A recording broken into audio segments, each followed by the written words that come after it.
প্রকাশে আপোষহীন স্বাধীন ৭১। বৈষম্য বিরোধী চাকরির আন্দোলনের সময় গাজীপুরে একজন নিহত। আমাদের গাজীপুর জেলা প্রতিনিধি ইমন চৌধুরী এর পাঠানো ভিডিও চিত্রে দেখুন বিস্তারিত।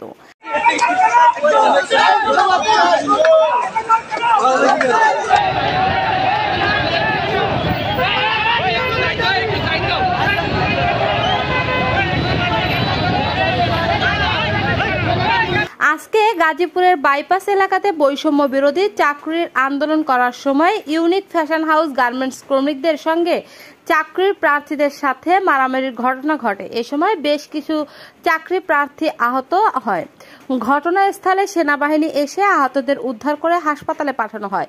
সেখানে শাকিল আহমেদ নামে একজন চাকরির প্রার্থী নিহত হয়। এই নিয়ে তারা চাকরি প্রার্থীরা এক সময় বিক্ষোভ মিছিল শুরু করে এবং গার্মেন্টসের কিছু আসবাবপত্র ভাঙচুর শুরু করে। কয়েক ঘন্টা মহাসড়কের যান চলাচল বন্ধ করে দেয়। তাদের তথ্যমতে জানা যায় যে মেয়েদের চাকরি দেওয়া হয় কিন্তু ছেলেদের চাকরি দেওয়া হয় না। বাংলাদেশ সেনাবাহিনী সেখানে এসে তাদেরকে আশ্বাস দেয় যে নিহত সুষ্ঠু বিচার তারা করবে এবং চাকরির ক্ষেত্রে বৈষম্য বিরোধী চাকরি যাতে না হয় সে বিষয়ে তারা সেটা সমাধান করবে। লিমা আক্তার, স্বাধীন ৭১।